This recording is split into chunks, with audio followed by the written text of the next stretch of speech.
रायगड जिल्ह्यातील खालापूर तालुक्यातील प्रख्यात वकील तृषांत गंगाधर आरडे हे खोपोली पोलीस स्थानकात दर्शन आवासकर यांच्या विरुद्ध गुन्हा दाखल करण्यासाठी गेले होते। यावेळी पोलीस कर्मचारी गुन्हा दाखल करण्यास टाळाटाळ करीत होते। यावेळी ॲडव्होकेट आरडे यांनी पोलीस निरीक्षकांना गुन्हा दाखल करण्यास विनंती केली असता त्यांनी सदर घटनास्थळी जाऊन पाहणी करण्यास सांगितले। यावेळी आवासकर यांनी पोलिसांसमोर हात उगारला।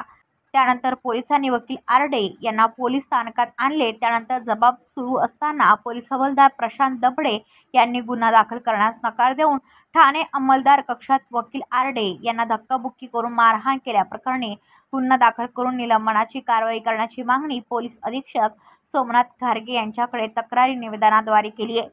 पोलीस हवालदार प्रशांत दबडे यांच्या विरोधात वकील आरडे यांनी लेखी तक्रार दिली असून त्यांनी त्यांच्या अधिकारपदाचा गैरवापर करून दडपण आणण्याच्या हेतूने आणि दर्शन आवासकर यांच्या विरुद्ध गुन्हा दाखल न करावा यासाठी त्यांनी मारहाण केली असल्याचे तक्रारीत म्हटले आहे।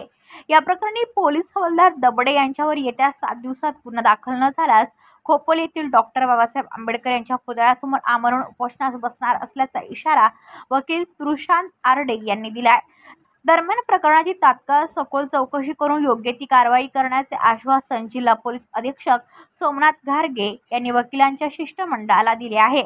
यावेळी रायगड जिल्हा बार असोसिएशनचे माजी अध्यक्ष advocate Praveen Thakur, advocate Anand Gaikwad, advocate Sandesh Dhaware, advocate Shamika Dalvi, advocate Lata Dalvi, advocate Smita Chougule, advocate Satish Pawar, advocate JD. Patil, advocate Ravi Ranawat, advocate Mayur Kamble, advocate Ajay Gautam, advocate Kiran Kedari, advocate Navneet Salvi आदींसह शेकडो वकील उपस्थित होते।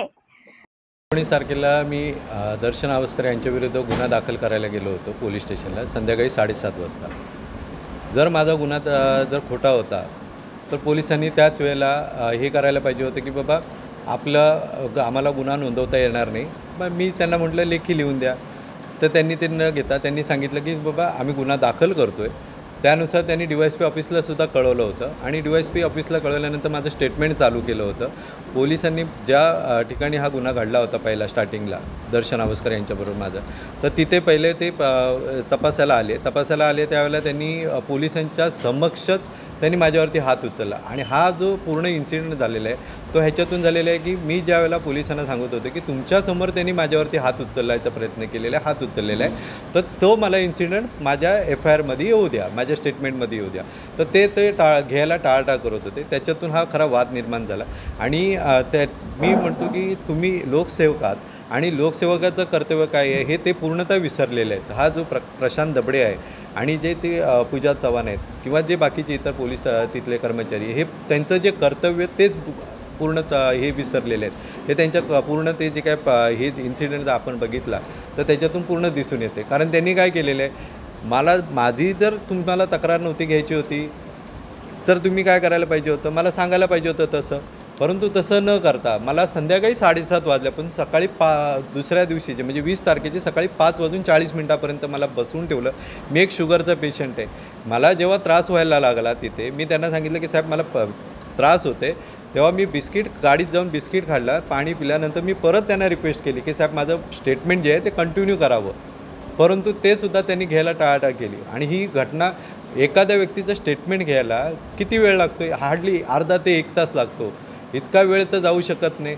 आणि ही घटना घडलेली आहे तर त्यावेळेला काय झालेलं आहे, तो प्रशांत दबडे हा स्वतःचं कर्तव्यच विसरलेलं आहे आणि त्यांनी डायरेक्टली माझ्या अंगावरती हात उचललेले आहे आणि जे काय त्यांनी ते हे केलेलं आहे ते स्पष्ट दिसते। मी तर म्हणतो माझा व्हिडिओ सोडा, तुमच्याकडे CCTV फुटेज आहे, CCTV फुटेजनुसार त्याच्यावरती कारवाई करायची गरज होती। मी DYSP साहेबांना ऑलरेडी ह्याच्या संदर्भात आमच्या वकील बारनी ऑलरेडी हे दिलेलं होतं, तक्रारी अर्ज दिला होता, परंतु अद्यापर्यंत कुठल्याही प्रकारची कारवाई होत नाही।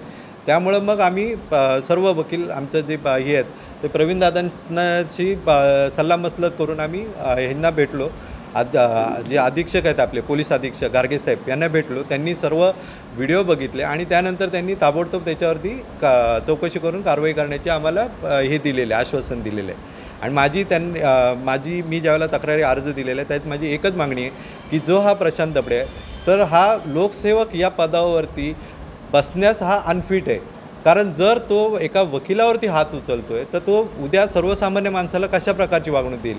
कारण त्याचे जी लोकसेवेची कर्तव्य आहेत तोच विसरलेला आहे आणि त्यामुळे हा असल्या अनफिट माणसाला ताबडतोब निलंबित करावं हीच माझी मागणी आहे आणि जे दोषी आहेत त्यांच्यावरती कायदेशीर कारवाई करावी हे माझे. Video reporter Dhammashree Sawant, KTV news, Raigad. आपल्या परिसरातील बातम्या आमच्यापर्यंत पोहोचवण्यासाठी स्क्रीनवर दिलेल्या क्रमांकावर संपर्क साधू शकता. दूरध्वनी क्रमांक 9833235011. त्याचप्रमाणे अधिक माहितीसाठी स्क्रीनवर दिलेल्या KTV न्यूजच्या ईमेल ID वर देखील संपर्क करता येईल.